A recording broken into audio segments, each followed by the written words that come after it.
एक और जगह मैंने एक माइनर सी मिस्टेक देखी है, वो है कि येस्टरडे मॉर्निंग होता है, टुमारो मॉर्निंग भी होता है, पर टुडे मॉर्निंग नहीं बोला जाता।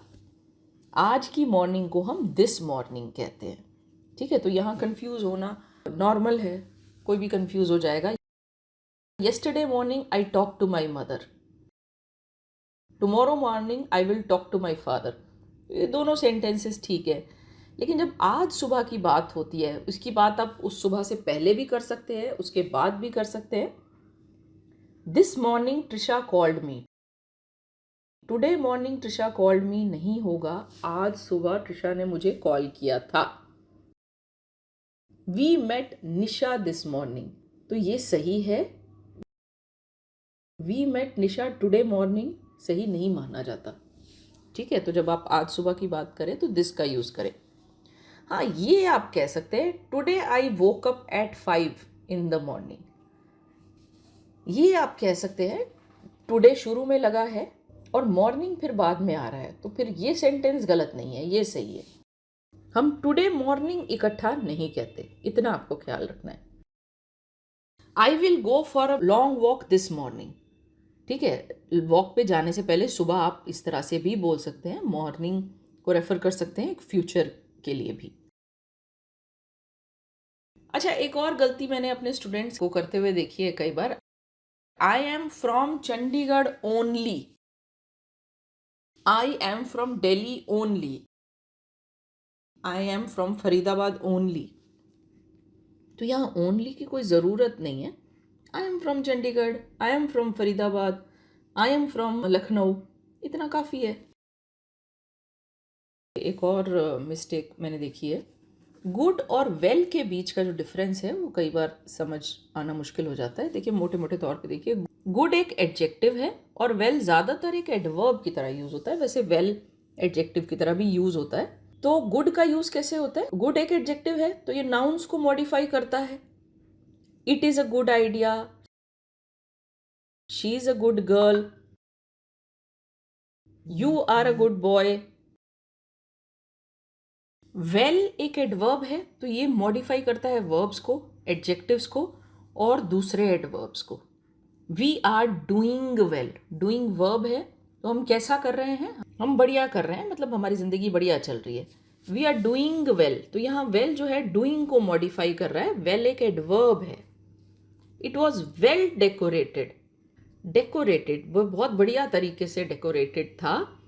डेकोरेटेड जो कि एक एडजेक्टिव है, उसको वेल जो कि एक एडवर्ब की तरह यहाँ काम कर रहा है, वो मॉडिफाई कर रहा है। I hope your grandma is well, हाँ आपकी ग्रैंडमा बढ़िया है। वेल एक एडजेक्टिव की तरह भी काम कर रहा है। वेल तब एडजेक्टिव की तरह काम करता है जब ये हेल्थ या वेल बीइंग के बढ़िया होने की बात करता है। ठीक है, तो इन दोनों का डिफरेंस भी आप समझ लीजिए। यहाँ गलती हो जाती है और काफ़ी होती है, तो आप इसको ठीक कर लीजिए। Me and Nisha are going, ये गलत है।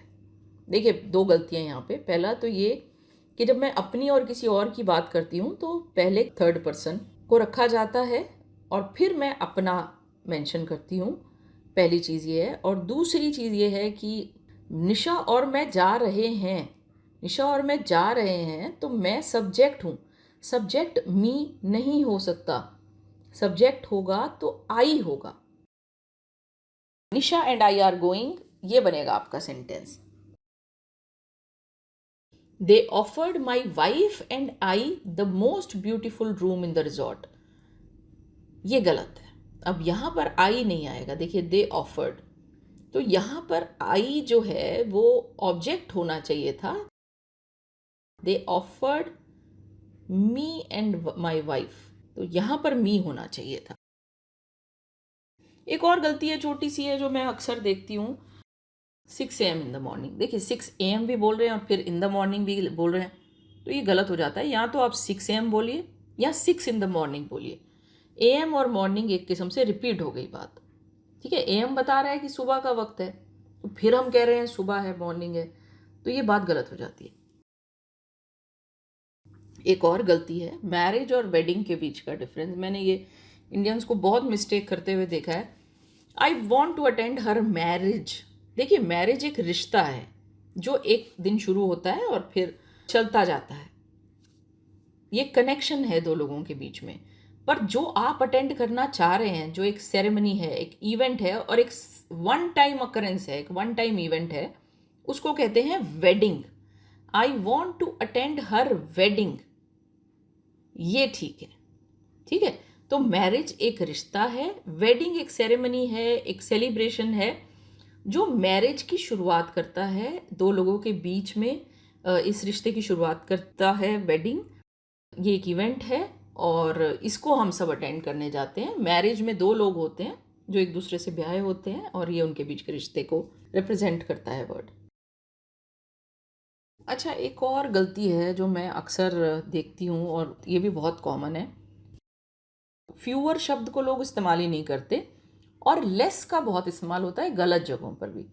एक चीज़ का ध्यान रखिए, ये कन्फ्यूजन का कारण भी है, कन्फ्यूजन का कारण भी जायज़ है। दोनों मोर के ऑपोजिट्स हैं, इसलिए लोग कंफ्यूज हो जाते हैं। देखिए, फ्यूअर फ्यू का कंपैरेटिव फॉर्म है और ये काउंटेबल नाउन्स के लिए यूज़ होता है।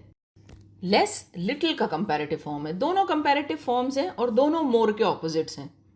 इसी वजह से लोग कंफ्यूज होते हैं। लेकिन काउंटेबल की बात करेंगे तो फ्यूअर का इस्तेमाल करेंगे और अनकाउंटेबल नाउन्स की बात करेंगे तो फिर लेस का इस्तेमाल करेंगे। फ्यूअर का मतलब है नॉट एज मैनी, उतने नहीं, और लेस का मतलब है not as much. I have fewer dresses, मेरे पास उससे कम ड्रेसेस हैं। ड्रेसेस आप काउंट कर सकते हैं तो ड्रेसेस के लिए फ्यूअर यूज करेंगे। और मनी जो कि एक अनकाउंटेबल नाउन है, उसके लिए आप लेस का इस्तेमाल करेंगे। I will try to spend less money from the next month, माने मैं इस महीने अब तक जितनी मनी स्पेंड करता आया हूँ या कर रहा हूँ उससे कम मनी मैं नेक्स्ट मंथ स्पेंड करूँगा। सो आज के लिए इतना ही। आई एम श्योर आज आपने कुछ इम्पॉर्टेंट लर्न किया है और कुछ गलतियां अब आप अवॉइड कर पाएंगे।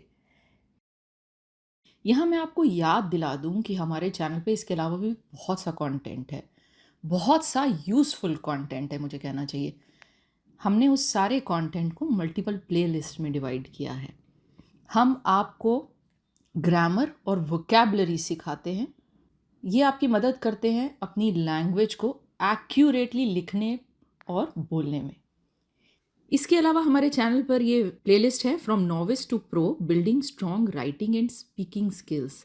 यहाँ हम आपको बेस्ट प्रैक्टिसेस सिखाते हैं जो आपकी मदद करते हैं इम्प्रेसिवली और इफ़ेक्टिवली राइटिंग और स्पीकिंग करने में। इसके अलावा हमारे चैनल पे पर्सनैलिटी डेवलपमेंट थ्रू कम्युनिकेशन करके एक प्लेलिस्ट है। इस प्लेलिस्ट में वो वीडियोस हैं जो आपको सिखाते हैं कि कैसे आप अपनी कम्युनिकेशन को ऑप्टिमाइज कर सकते हैं। देखिए, पहला स्टेप है कि आप लैंग्वेज सीखते हैं, आप ग्रामर और वोकैबुलरी ठीक से सीखते हैं, लैंग्वेज को एक्यूरेटली लिखते हैं। सेकेंड स्टेप है कि आपकी राइटिंग और स्पीकिंग थोड़ी इम्प्रेसिव हो जाती है। वो टिप्स हम आपको देते हैं from novice to pro, building strong writing and speaking skills वाली अपनी प्लेलिस्ट में। इसके सभी वीडियोस इंग्लिश में हैं। उसके बाद जो नेक्स्ट स्टेप है कि कैसे आप अपने कम्युनिकेशन को ऑप्टिमाइज कर सकते हैं, उससे रिलेटेड जो वीडियोस हैं वो सब के सब पर्सनालिटी डेवलपमेंट थ्रू कम्युनिकेशन हमारी इस प्लेलिस्ट में है।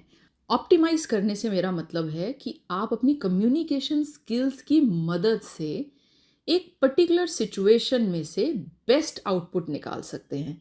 ये प्लेलिस्ट आपको सिखाती है कि कैसे आप अपनी पर्सनल लाइफ को पीसफुल और प्रोफेशनल लाइफ को पीसफुल करने के साथ साथ उसमें ग्रोथ इंश्योर कर सकते हैं। इसके अलावा आपको हमारे चैनल पे आईएलटीएस से रिलेटेड बहुत सा कंटेंट मिल जाता है। आप अभी जाइए और हमारी इन प्लेलिस्ट को ब्राउज कीजिए। अगर आपको हमारा मटेरियल यूज़फुल लगता है, and I can assure you हमारा मटेरियल यूज़फुल है, तो आप हमारे वीडियो को लाइक कीजिए, अपने कमेंट्स छोड़िए, अपने दोस्तों और फैमिली मेम्बर्स के साथ शेयर कीजिए। हम आपसे जल्द ही मिलेंगे अपने नेक्स्ट वीडियो के साथ। Bye bye, see you soon.